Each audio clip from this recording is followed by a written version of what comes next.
G'day, it's Alistair here, a Kiwi, New Zealander.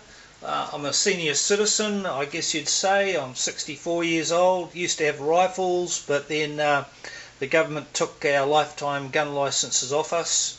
So thousands of Kiwis now have probably got their rifles, shotguns and so on stowed away somewhere secreted without a gun licence, but I'm not one of them. Anyway, I went out and got one of these Springers, one of these air rifles, because I used to be a marksman and I wanted to have another go at it. So I've been having a bit of trouble with the Crosman Phantom getting accuracy. Now these things are really weird because as the pellet is being expelled from the rifle, there's a whacking big spring that's going along there. And before the pellet's actually gone out of the barrel, the whole rifle is shocked, and it vibrates slightly, and that's all of them do it to a certain extent, and you don't get the same degree of accuracy unless they're a really good air rifle. These are pretty good, and you've got to have special methods to aim the jolly things. You've got to use what they call an artillery hold. You do a bit of a Google, look on YouTube. There's people who'll show you how to do an artillery hold, and then you can start getting much more tighter groups with them. But when I first started off, and as I was used to using a normal rifle, I had a lot of trouble, and I wasn't very impressed, and I felt like throwing the Crosman at the target rather than shooting it. So the other thing too, there's a whole lot of sort of problem areas, but once you get over them, they're quite good fun. The ammunition for these things, it's so tiny, .177 caliber. It's very critical that you get the right ammunition, and I bought a bunch of these off our Trade Me, which is an auction website in New Zealand. They're a New Zealand made slug actually, and I thought these would be pretty jolly good, but they're not, they're rubbish. With the Phantom, they may work perfectly well with another rifle, but with my Phantom they were grouping all over the place. Then I bought the Pro Magnum Gamo in the New Zealand Air Gunners forum, which is a pretty good forum to go to if you're doing air rifles. They said stay away from Gamos, but funnily enough the grouping I get out of these is the best so far.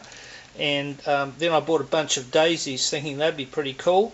They're all dome-headed sort of things. They've all got a little bit of a dome on the head. They're not flat or what they call wad cutters or hunting ones. They're meant to be accurate, but the daisies will throw up a very tight group. Then there'll be a wayward one, which is a pity because when they're grouping, they group really well, better than these things here. The hitting power of the Gamo seems to be greater. It'll penetrate deeper into a solid object like a panel of custom wood or something like that. These are quite close, but yeah, so that's the story there. Now I'm going to go out and do some shooting, and I'll show you the results from the difference between the Gamo and the Daisy. Really, it's just an indication to let you know that what you really need to do is find the right ammunition for your air rifle, because each air rifle has probably got different characteristics. Okay, I'll catch you soon. Bye. Okay, well I did some shooting, but it was pouring down with rain, so I had to be undercover. So this shooting here is from 50 meters away from the target, and this grouping is quite surprising. That's my best shot, right on the bull. And this is using Gamo, the Gamo slugs. Two way out here, one out here and one over here.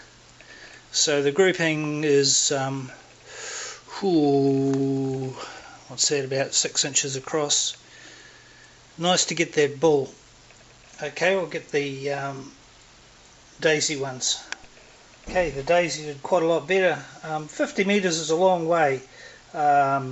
And especially considering the conditions, it was blowing, raining.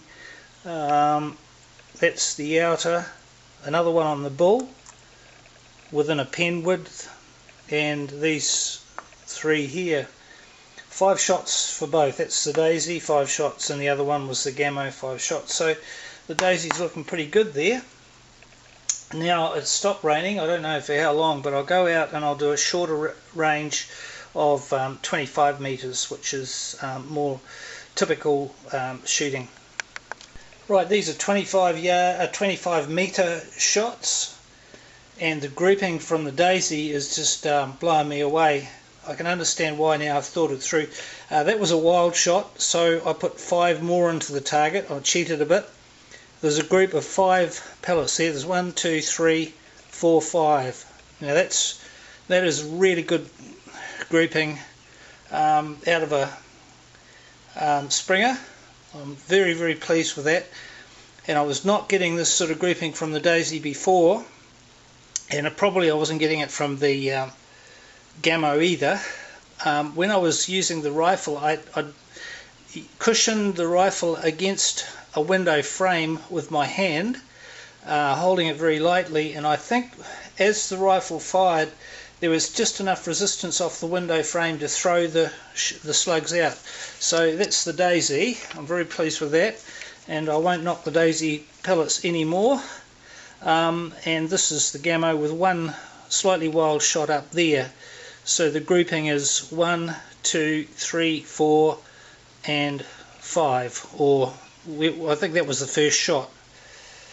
So it's fairly clear that the grouping from the Daisy is just a tad better than the grouping from the Gamo.